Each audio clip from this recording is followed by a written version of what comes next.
press here the live? Be very careful. Yeah.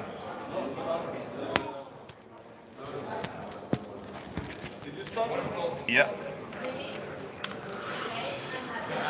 And I don't know if we're live yet, but if you just tuned in, then Emmett is actually just trying to, get mic'd on. Getting mic'd up here as getting wired. Getting wired. Well, one of them I'm going to have to hold anyway. And we are actually, going to... not necessarily. Well, okay, I'll wing that as I go. So, in order to really make sure that things are going to plan, I'm actually going to be listening into the Facebook Live to make sure that we're live. So, hang on a second. I'm going to the Team Scout page. So, folks, please be patient. Is Team Scout one word or two? 2 words, actually. Yeah, I thought so. Okay. Yeah, Team Scout is live now, so we're going to check if we can hear ourselves. And then we're going to talk about basketball stuff. Yep. Wow, we look good on camera. I gotta say, the new cameras we're using are pretty much solid. We can hear ourselves fine. So, Moshe, now that we've finished doing the blatant prep beforehand, so first of all, my bad on the setting of the mics for the last show. And for those of you watching on YouTube, you can also see our Facebook stream right in front of you, as well as us. How's that for Bizarro land? So, we're back again on the Team Scout Facebook page and Eurohoops.net YouTube. And we've just come out from the Real Madrid and Cesca session. We'll talk about that first before we go over Fener and Zalgiris again, because a lot of you tuning in on Facebook didn't hear that the last time. Obviously, Moshe, the biggest crowd, not exactly a shock, was around Luka Doncic. He was pretty good at avoiding any NBA questions in English. Wait, was Luka there? Yeah. He sat down, though. He didn't stand up. And as Austin Green pointed out, lost crossovers. You know, all his teammates stood up. He sat down. Is the sign he's weak? Is he lazy? Is he obviously taking the mic, just to be clear? But, just maybe he wanted to get comfortable because he knew what storm is about to hit him. Yeah, because everybody had a crowd. Like Chacho had a crowd. Kyle Hines had a crowd. We had the crowd around Felipe. Everybody gets a crowd. Luka gets basically all the crowd. It was trilingual. It was, we started off in Spanish, then in Slovene, then on to English, then back to Spanish. Then gibberish. I think a lot of what we're saying in our business is gibberish. That's another story for another day. And so, essentially, though, definitely in English, he avoided NBA questions. Good man. Because obviously the smart thing he's put with this weekend. He brought up how it would be obviously very special to win the Euroleague, not only just in general, but also in the same season as winning the Eurobasket, obviously with Slovenia, which, of course, not too many players have done it. There are quite a few, don't get me wrong, but it is still a rarity to win a 2 in the 1 year for a lot of players. And so for Luka, that would be absolutely massive.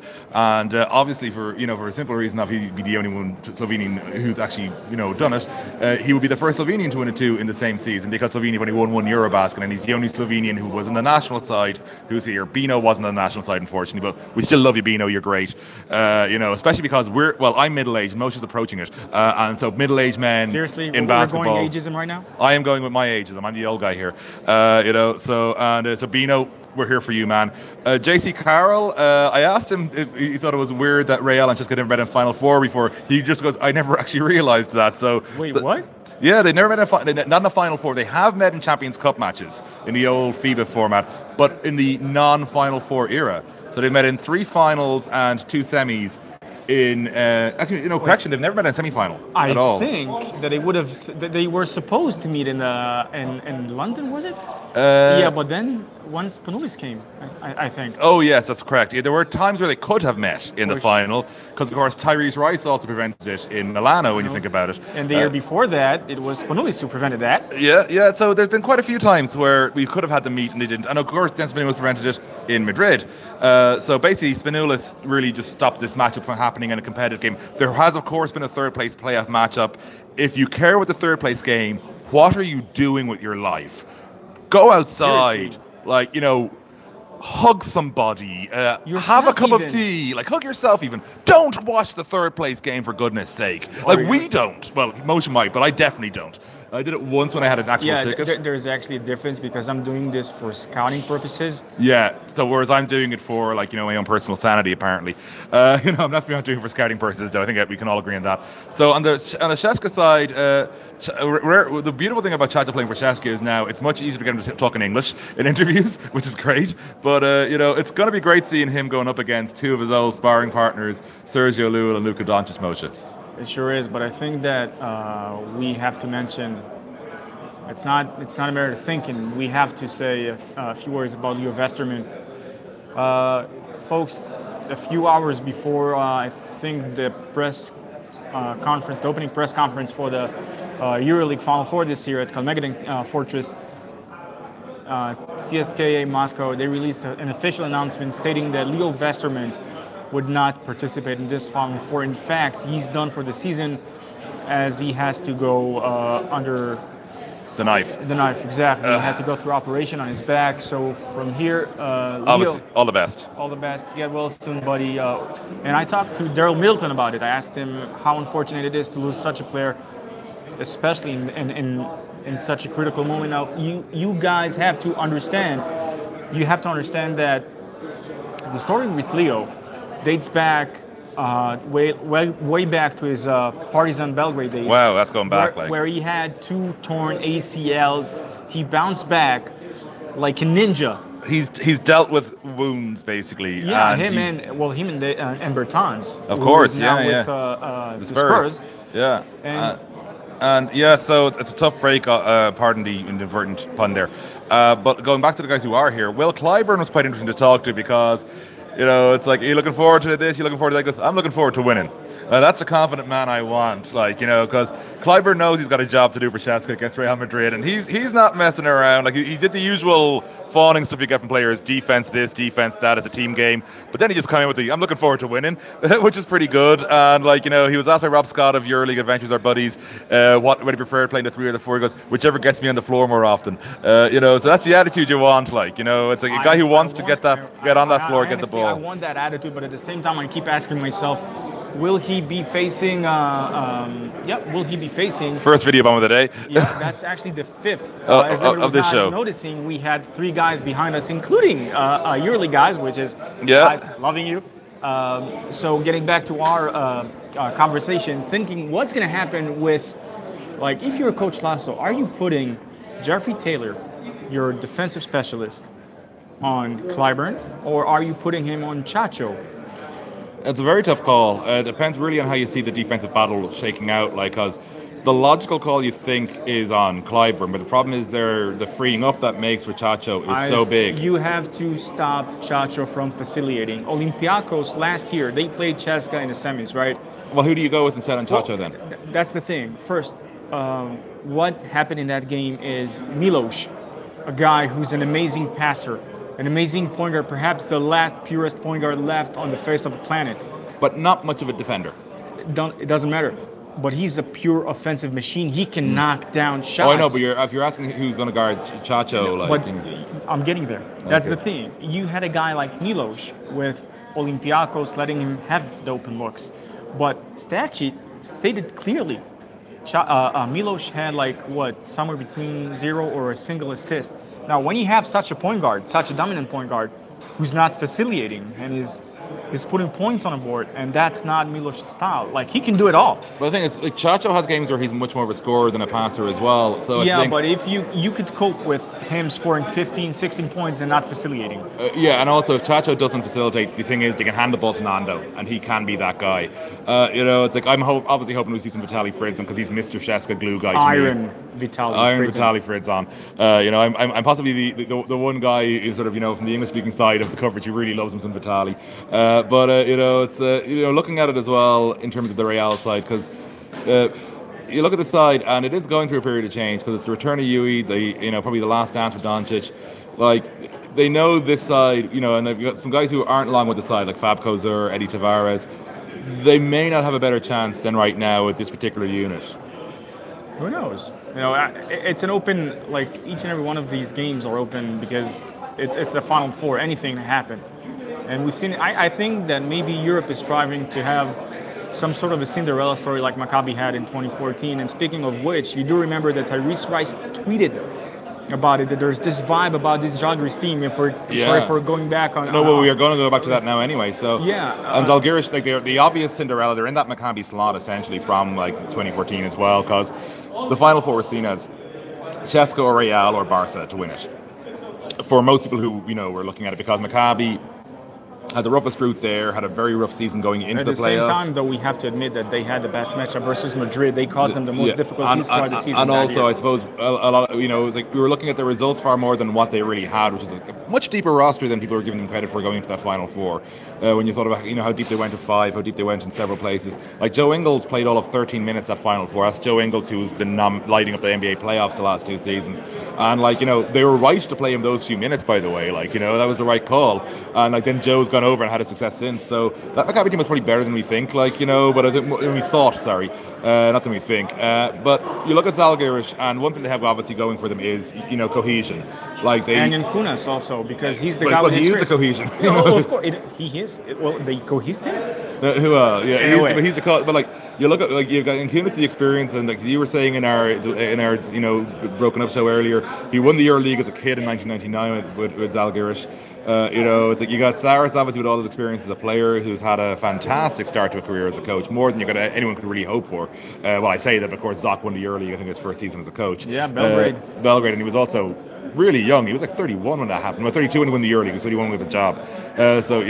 We know it's like if you really, by the way, if you want to see some fun stuff, there's photos, and I've forgotten where it was. It was somewhere in the Euroleague. They were sharing them, and it was there's a photo of Zach beside Badaroga. Zach has the most dad hair possible. I tweeted a link to it yesterday. If you follow my Twitter, BAE Basketball, scroll down. You just look for Zach and dad hair in it. You'll find it. But getting a little bit more on topic, I suppose. Looking at that Fenner side that's going up against Zalgiris. Talking to Brad Wanamaker, he's so ready for this. Nick Melly, he's so ready for this. They both were obviously big players for Bamberg. Now they're big players for a much deeper, richer team, and richer in many other senses, not just in terms of wealth, but also in terms of the options they have on that floor. Because when they lost Udo and Bogdanovic, there were 2 huge names to lose. But as I've been saying all season, and I've been large agreement in this, Moshe, is that they didn't look to replace players; they looked to replace production. Because they knew there was no other Bogdan hanging around Europe. There's no other Udo hanging around Europe. So you have to go find the right unit to make up for the loss of production, not look for one man to do it. That said, Brad Wanamaker's done a pretty good job being a one man on his own. Well, Brad is something special, because when you look at him, there was a reason why half of the continent were after him after the season he had with Bamberg. And then Dashka got him, of course, which was a bit of a surprise. I think a lot of people thought he was going to go to a bigger club. Well, in a way, he was the start of a very nice project that ended up winning the Euro Cup this year. So yeah, of course. You look at you got Brad, and obviously I was talking to Jason Thompson, and Jason's come under a lot of criticism this year because he has one thing going against him: he is not Ekpe Udo, which frankly, I think what Fenner realised was they didn't need him to be Ekpe Udo; they just needed him to be what he's good at, and they'd find the means of production elsewhere. They've got it basically. The one guy I was going to talk to, I didn't get, unfortunately, was Jan Vesely. Vesely, I think, and I'm sure you probably agree with me, is the happiest he's looked. Has been the last 2 seasons, and this season he's just really embraced his role so much. Well, he sure did. But what about? Didn't he look too calm for it? Yes, that's number 6, by the way. So our YouTubers getting more video bombs than our Facebookers, by the way. Just we kind of what we did was we understood what went wrong in the first one, and we decided to capitalize on the guys who video bombed us all the way through. And by the way, Nick is not here, right? Nick's not here. No. Yeah. Thanks for that earlier, Nick. Yeah. That actually was a bit of fun, to be fair. Yeah. Bit of publicity. Because you didn't have to feel it physically, right? And so going on to the Zalgiris duo that people have talked about all season, which is segues are my thing. The Pangos Davies connection. For me, it's not about stopping it for Fenner. It's about limiting it. It's about not allowing that to get out of hand, rather than, because I don't think if they go out to stop it, there's too many alternatives to Zalgiris. But if they can restrict it, it's a different story. I think the biggest problem that Fenner could face is defending the perimeter, because we saw last year how big of a role Udo was a one-man wrecking crew for perimeter defense. That was a perimeter lockdown, complete perimeter lockdown throughout almost 80 minutes of basketball, because he almost got no rest. Yeah. And this year they simply don't have it. So Coach Zach would have to adapt, whether it's with a high zone defense or double teaming Pangos, which would make me wonder how would Coach Charles react. Will he use Excel Dupont or no? It's gonna be interesting to see But because what about Aaron White? I mean, we haven't talked about we him. haven't, like, it's kind of weird. And like Aaron, by the way, one of the guys, because our last topic of the night was reading his celebration at the ELPA. We'll get into that in a second. But yeah, no, he is one of those guys where it's sort of he's very, very effective and quite good at being quiet about it. There's a lot of guys in Zalgiris who don't have to make a lot of noise on the floor to be very effective on the floor, and Aaron White's definitely one of them. He's doing what he needs to do, and all of a sudden, if you lose your attention for just 1 second, He gets the job done.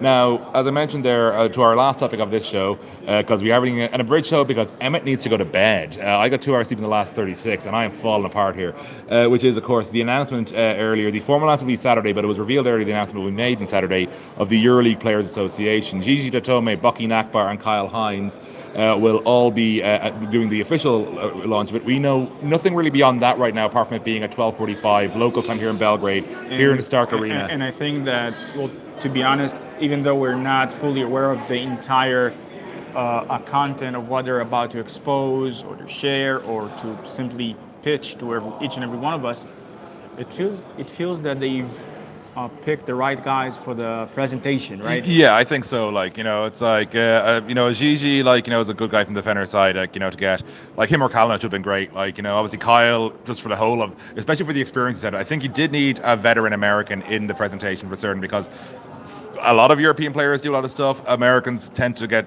dumped on a bit more, as we saw in Greece earlier today, with that incident. And Kyle's come the hard road to where he is now, so he knows about the route up. Obviously, there are a lot of questions. Will it be EuroLeague only? Will it include a Euro Cup? Is there plans to expand beyond the EuroLeague properties? Will it affect national leagues? All those questions. Are they looking to send a message, actually? Because even if you're going to say we take care of our own, meaning only EuroLeague, and it's still going to be a kick in the backside. Yeah, but the thing is, if you were playing Thunder, and I'm not talking media game. Yeah. I'm talking the one that I was an assistant coach in. So Moshe won the 1 year he played, and then he assistant coached the following year, but I was playing and they lost. So really it was about my Not necessarily. I still think that we could have utilized you better. Fair enough. Possibly keep me on the bench more is what I would have argued there. But getting a little bit more serious though, I think with the union side. Exactly. The thing is, if you were playing not in the EuroLeague, you're playing in a domestic competition, and you're seeing first you strive to play the best way at the best place you can, the highest level of them all, and now you know that they take care of their own. You know that you're bulletproof for some things that might happen down the road. Yeah. When bad people want to do bad things to you. Absolutely. And I suppose my note on that is it's very important to have a first step.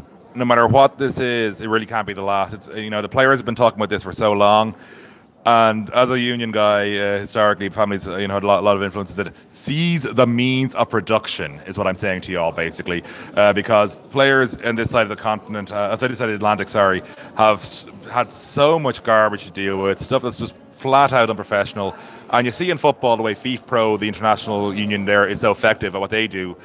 I think we do need to have something, that really affects across every level of basketball. Starting at EuroLeague is the right place if that's where it's going to start. If it's going to be more than that, even better. But I think it's important that, like, sort of the top league on the continent sends that message. And let's put the cards on the table on this one. The EuroLeague it's very clear that the EuroLeague is headed in one direction. They know what they want. They know how are they going to get it.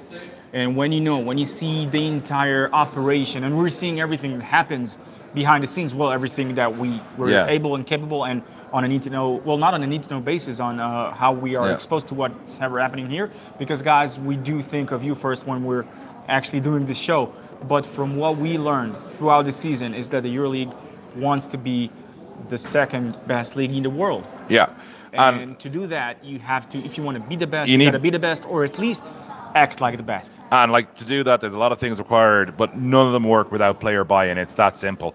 And with our last 2 video bombs of the show, I think, Moshe, we're going to wrap it up there because Emmett is really tired. Yeah. Emmett left Austin, Texas at 1:45 Serbian time yesterday and got to Serbia at 1:20 Serbian time today. Emmett needs to go to his bed. So from Ball in Europe, from Team Scout, and of course our buddy Aris in Eurohoops. Exactly. Aris, a quick message. We love you. We miss you. We wish that you could have been here with us. But we know that you're taking care of your house, Eurohoops. Yeah. And the Greek League, playoffs, the Greek exactly. playoffs. There's got to be someone who's doing the So work. we'll be back tomorrow afternoon. To know exactly when, the best way, frankly, is to follow Team Scout on Facebook, like Team Scout on Facebook, and subscribe to Eurohoops on YouTube. You can subscribe to myself too, but it won't help you find the shows quickly. It's like, I do my smoking post games, by the way, so keep an eye out for those. Yeah. BIE_basketball on Twitter. And so Moses B1 on Twitter and I'm Team Scout, by the way, R. Barkas on Twitter. Yeah. And another shout out, one last one. One last one. He's not letting me go to bed here. No, never. And because he knows, I texted him pictures of basketball courts. He knows what's down the road. Not really, no worries. Yeah. But Nikos Varlas from Eurohoops. We love you, baby. Love you, baby. And Vladimir Stimachi too. Obviously. Of course. Yeah, we love you, Vlad. We love you, Vlad. So to everybody, listen, sorry again for the technical issues. Thank you for tuning in. Thank you for supporting us. And we'll be back in the daytime on Friday. Yep. Share us, like us. Till next time. No Nick, right?